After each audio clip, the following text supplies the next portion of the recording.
اتحاد. اللہ تعالی ہم سب کو اتحاد اور اتفاق سے ایک ساتھ رہنے، مل جل کر کے رہنے کی توفیق عطا فرمائے.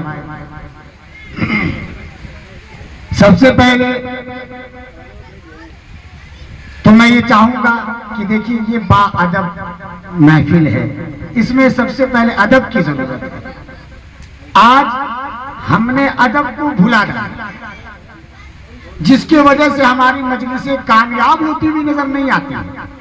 جس مقصد کے تحت یہ پروگرام سجایا جاتا ہے، رچایا جاتا ہے، گھر والے رکھا کرتے ہیں، وہ پروگرام اپنے منزل مقصود تک پہنچتا ہوا نظر نہیں آتا.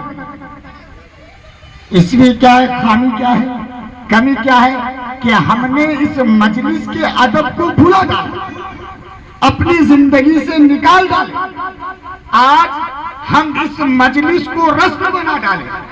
جس مجلس کا مقصد دین ہونا چاہیے، جس مجلس کا مقصد اصلاح ہونا چاہیے، جس مجلس کا مقصد دعوت و تبلیغ ہونا چاہیے، آج ایسے مجلس کو ہم نے رسم بنا ڈالا اور ہمارے نوجوان اس کا مذاق اڑاتے ہوئے نظر آتے ہیں. لیکن شاید ہمیں اس مجلس کی اہمیت، اس کی فضیلت، اس کی برکت پتہ نہیں کہ ایسی مجلسیں جہاں رچایا جاتا ہے، جہاں سجایا جاتا ہے، ایسے مجلسوں کو اللہ کا برگزیدہ مخلوق جسے ہم فرشتے کے نام سے جانتے ہیں، وہ فرشتوں کا ایک جھونڈ آسمان سے آتا ہے، وہ اپنے سرکل میں، اپنے سرکل میں، اپنے گود میں ایسے مجلسوں کو لیا کرتے ہیں.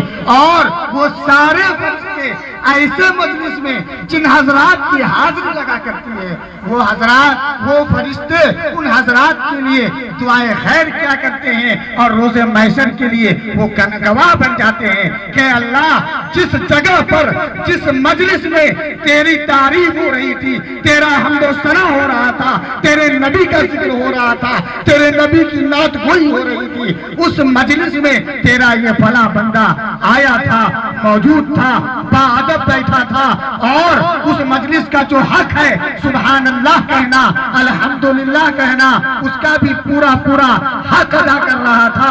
جس مجلس کا جو حق ہے درود و سلام پیش کرنا، وہ درود و سلام پیش کر رہا تھا. اسی نام پہ پڑھ لیں اللہم صلی علی سیدنا و سندنا و نبینا و حبیبنا محمد و بارک وسلم. صلو علیہ الصلاۃ والسلام علیک یا رسول اللہ صلی اللہ علیہ وسلم. برادران اسلام، ہم ایسے مجلس میں بیٹھے ہیں جس کا ادب نہایت ہی ضروری ہے، جس کا عزت، جس کا احترام نہایت ہی ضروری ہے. اس لیے میں پہلے چاہوں گا کہ دانشور لوگ پہلے سامنے آ جائیں. میرے جتنا دانشور چہرہ دکھتا ہے مقرر کو، بات اتنی بنتی ہے. اس لیے بچے، آپ حضرات بغور میری بات کو سماعت فرمائیں گے. اور سب سے پہلے میں ایک وعدہ لوں گا.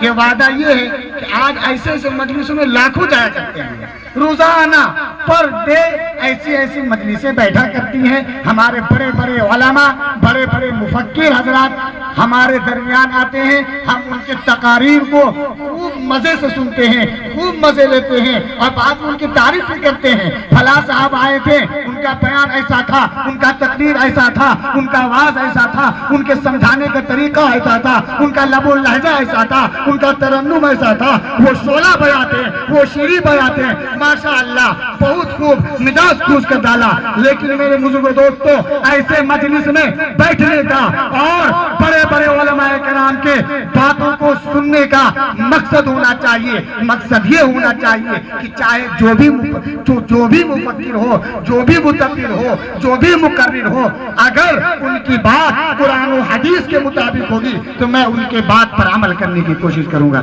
انشاءاللہ کریں گے. ہاتھ اٹھائیں، بیداری کا ثبوت دیں کہ ہاں انشاءاللہ ہم عمل کرنے کی کوشش کریں گے. اگر اتنے میں سے ہم میں سے اگر 2-4 انسان عمل کے مقصد سے یہاں بیٹھے ہیں، ہماری مجلس کامیاب ہوگی.